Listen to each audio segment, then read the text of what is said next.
Welcome back. All right, so I've got 10 items on the board for this. This is going to be a different video. I'm going to apologize if I ramble. I saw a comment this morning in one of my old videos about how I was rambling too much. Get to the point. And I'm going to click on don't recommend and goodbye forever. Goodbye forever? Such a weird thing to say. I have clicked on videos on YouTube and gone, this channel's not for me. I've never left a rant about how awful and horrible a YouTuber is. Huh. I didn't know. It's like they say, if it's not an airport, you don't have to announce your arrival or your departure. Anyways, I wanted to talk today about how sports reporting has changed because there was something I saw yesterday. I know ESPN, they're discussing this, and I thought I want to discuss it here because it's definitely a thing. The lack of objectivity you see from nationwide broadcasts, and it does get frustrating. I think it happens more with the American media than it does with the Canadian media when it comes to sports, but it's still there on the Canadian side as well. And I will start by saying this: channels such as this and vloggers who've got famous from talking about sports have been part of it.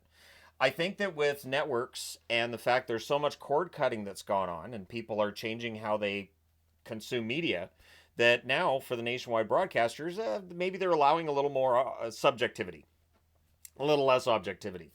So when I came into watching hockey back in the early 80s, it was all objective, other than Coach's Corner. You could have Don Cherry say whatever about whoever and whatever team, and it was sort of that's that, right? And then over the years now, it's got to the point where that doesn't really stand out. There are a lot of people who will openly root for or against a team, and it's nationwide broadcasting. I don't see that as much on Sportsnet, and I know people are going to say, well, there's a bias, and we've always known that there was some form of a bias that was probably baked in, but it wasn't confirmed, and it's different when it's confirmed. So I've talked about this before, that the fact that I root for Vancouver, Boston, and Dallas, ultimately, if I could go back and start over again, I don't know that I would have revealed that information.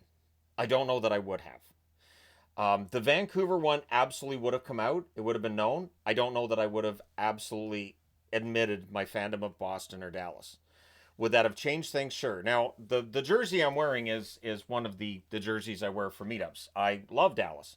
But based on last night's game and my review of it, I've seen people saying, well, he's not really a Dallas fan because... And that's the problem, is that I back off and I go, objectively, this is what I think. But because people know that I am a fan of Dallas, they don't expect that objectivity. Or they'll say, well, he's too hard on the teams he roots for because he wants to appear objective. But actually, and that's my own fault. That's my own fault for ever admitting I am a fan of, because when people don't know who I'm rooting for or against in a series, I always get a kick out of being told I'm rooting for a team when I'm not, or rooting against a team when I'm not. And so I do my best to keep that objectivity. And I do understand that for some that may seem disingenuous, but I try my best when I'm watching playoff games. That goal last night, I looked at it and I was like, just to me it looks like a kick, and I understand what happened, but anyways, and this is where again I could say I understand why that goal counted, but that's the thing, and so it's expected because of my fandom that I'll feel differently. There was one comment I answered too was, well, yeah, but you know that as soon as that was called a good goal, he cheered. Nope. Nope. My wife was in here. You could ask her, and she'd tell you he didn't cheer. But that's the thing too. There's an expectation because people know who I cheer for, and that's a box I put myself in, and I regret that. I absolutely do. And then outside of the vloggers and channels like this that have changed the sports media landscape on television, and I think caused them to try to be a little more hip, I guess. I don't know. I'm in my 50s. I'm not hip. But gambling discussions. Gambling discussions are an absolutely awful, awful, awful change that's happened. And it's not just any one place, it's everywhere. It's always. It is, well, I think you should take this, and if you play this, then this'll pay out this amount. And I'm like, holy crap. Can we just call it the BetMGM show now? Can we just change it over to here's the FanDuel Sports? And I understand that's what the regional networks are now called. We're on this slope now to where it's just going to be a gambling show. And I've seen people say, well, that's no different than drinking or any other advertising.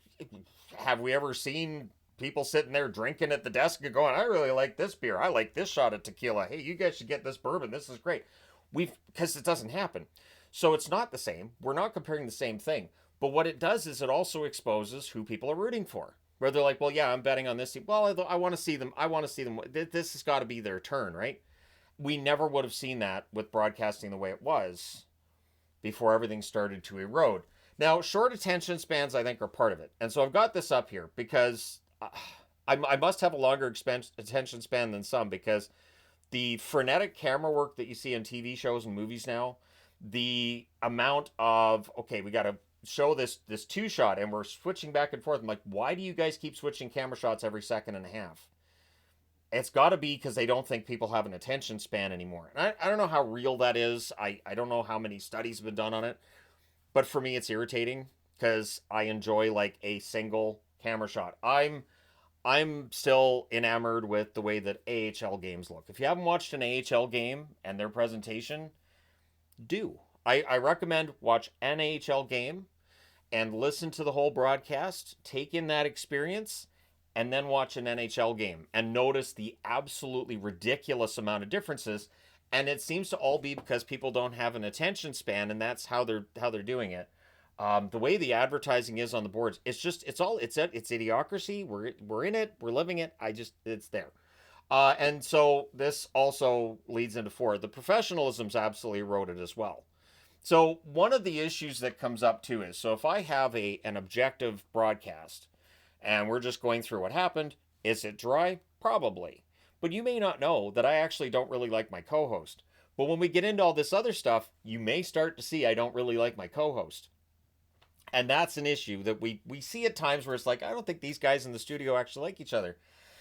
Yeah, because they're not having that professional dialogue. They're just talking like, normal everyday bros. And you can tell that they don't really necessarily get along or like one another. And it can get kind of awkward at times. And this is not hockey related necessarily either. It happens across a lot of sports. And sometimes when you get the arguments in studio, well, we'll go down to number 7. Clicks, viral moments. You got to love those viral moments where, something stupid happens and it gets millions of clicks. I've done my best on this channel not to put headlines and stuff on videos that don't necessarily work. There are wrestling channels that I follow, and I'll use wrestling as the example because I don't want to step on anybody else's toes. But there are times on a wrestling channel where they'll say WWE star released and trouble backstage. And what you find out is it's a wrestling star that hasn't been on TV in 6 months and has a broken leg. And the problem's backstage, or I don't know, something happened in catering with one of the producers. But the article makes it sound like it's this major, the headline makes it sound like it's this major thing. And you click on it, nothing's really happened. And you're like, yeah. But that's the thing. I clicked on it. So it doesn't matter if I stick around. Sure, to YouTube's algorithms, it matters a bit, right? That watch time does matter and retention matters. But it's all about the clicks and going viral. As long as I clicked on it, well, that tells them that, hey, this works, this headline works, and then that feeds into it. They'll do it more. And I've noticed it more and more and more with channels that I've followed for years, and it just feels disingenuous. So then what happens is you get that sensational headline, which WWE star disgusted and wants out, and you go, I'm not clicking on that. Nope. And then you go look somewhere else. So for me, there's certain websites I'll go to. I might go over to X and see if something's going on over there and say, no, I want to see what actually, and then I'll find out, yeah, I'm glad I didn't click on that. But this is what it's all about. And traditional media's got there too, because now it's not just watching on the network. You got to watch them online. They've all moved to YouTube. For years, they tried to shut the YouTube videos down, but then they realized we can just make the money on YouTube ourselves. And I think the NHL's done that as well. Yeah, objectivity is absolutely on the ropes. And I don't know how far this is going to go, but I feel like eventually every sports broadcast is going to be people just openly rooting for or against teams as games are going on. And every single penalty on the team they're rooting for, they're going to say, well, that shouldn't have been, that's a terrible call. I'm not sure what they're seeing there. And then every time that the other team gets a penalty, they're arguing, well, that's the right call. That they had to call that. That's it might be a little bit ticky-tacky, but they had to call that. And so objectivity falls apart. And that is, I'll go back to, on this channel, I do my best to make sure that that objectivity is there. Do I sometimes go too far? Maybe a little bit, but I don't feel like I do. So that's definitely a problem. And then what we're seeing too is, because of the rise of all of this, and because everything has changed, it means that people are not consuming local newspapers the way they were, say, 20, 30 years ago. And even when I graduated in 91. And the year that I graduated, I looked into getting into media. I looked into DJing, like radio, that kind of thing. And everybody I talked to in that field said the same thing. This field is dying. It's shrinking. Do not get into it. And now we have, radio stations still exist, but they're all centralized. There is no local, there's some local, but those are dying off as well. How many times have we seen where a regional sports network gets shut down on the radio? And for most of us, it's just, it's no big deal. But those are all jobs that are gone. And it shows that the workforce has moved, it's changed, everything has changed now. And without that traditional media, some of that objectivity and professionalism goes too. Because the people who are losing their jobs are the ones that are writing those articles, kind of weighing out the good and the bad of certain things, playing devil's advocate for things. And instead, you've got some guy screaming and yelling with a colander on top of his head while he's, banging a saucepan with his fist. It's not, the one thing is not like the other. It's not the same thing. And so it changes how sports is consumed, and it definitely makes it so that if you're louder, you're more likely to get attention. Which is not necessarily new, but to this extent it feels like it is. Then there's the side too where the AI, the automatic articles, are on the way. And apparently USA Today has started doing that. I have started to really watch what I'm clicking on when I start seeing headlines online. If I suspect something's AI, I'm not clicking on it. There are certain websites that I've gone to for a long time that I can tell AI articles. Usually, to me, the ones that look AI are the ones that say fans are upset with, and they'll have the entire article's just tweets. And if you look at those tweets, they have maybe 5 or 6 likes each. So this article's like, oh, look how upset fans are with this thing that happened on this show. But there's nothing really there, and it's like 4 people. It's like, how is this? But I've clicked on it. I've been served the ads. They got what they wanted from me. So that is definitely a problem, and that is definitely starting to really affect the sports landscape as well. I know that's happening with YouTube too, and I'm not overly concerned at this point because I think it would be very difficult with everything else that's in here for an AI to emulate that. It'd be very difficult for them to emulate all of the other stuff that's in here, but we're still relatively early on. I can't usually tell how many fingers we have. And one thing that is definitely driving the fear right now in the industry is sports fans are getting older.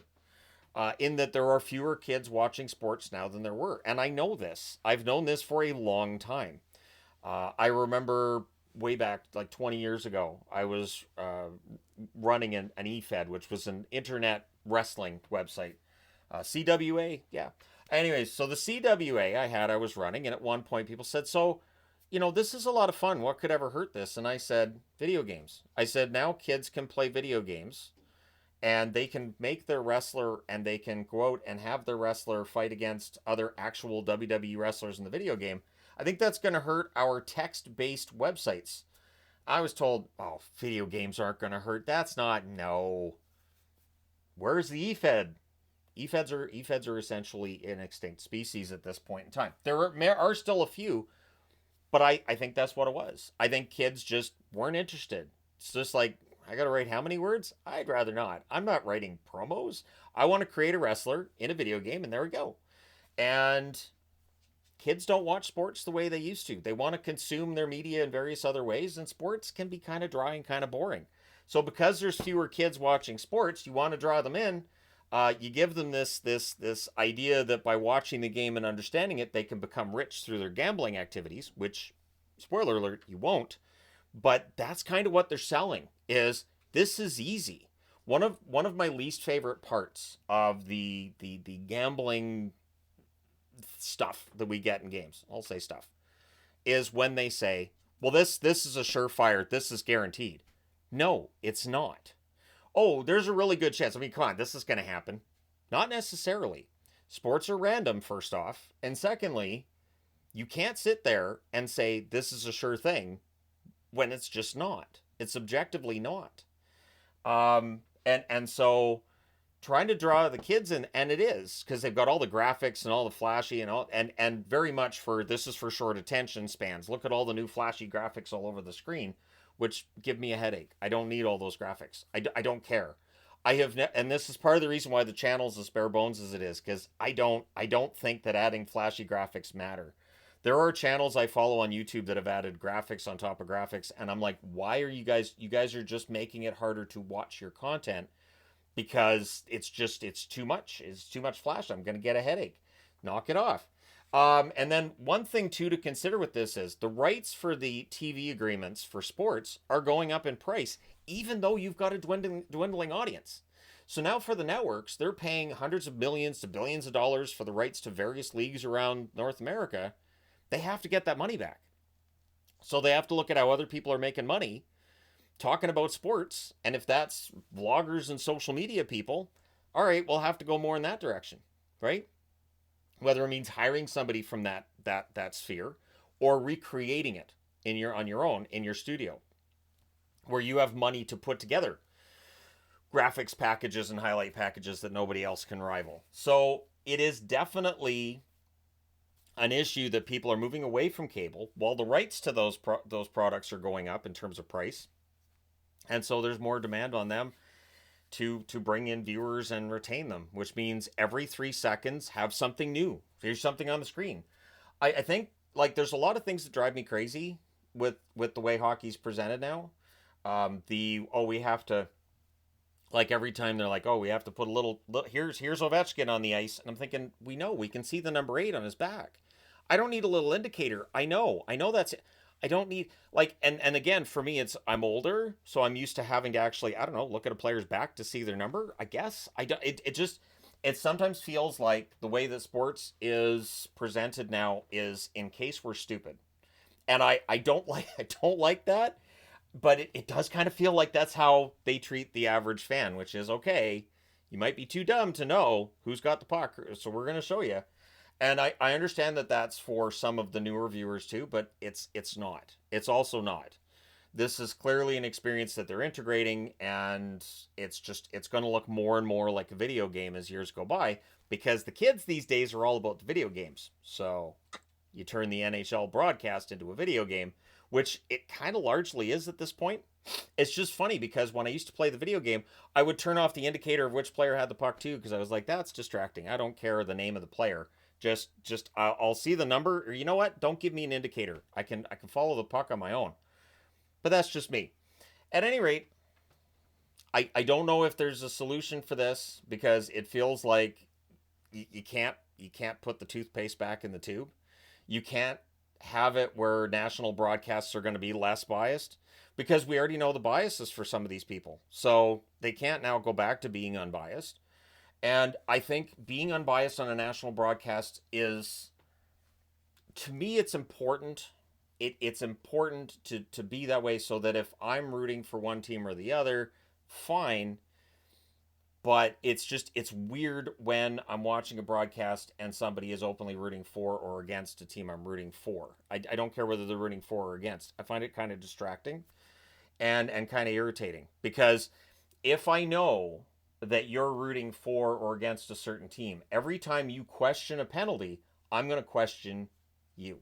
And that's why I said near the start of this video, I regret ever telling anybody who I was rooting for or against, because I understand that that's what's going to be put upon me as well. And so it is a very tricky situation indeed, but I do my best on the daily to be as down the middle and as objective as I can be, which I've understood from some people can be frustrating as well. All right, so there you go.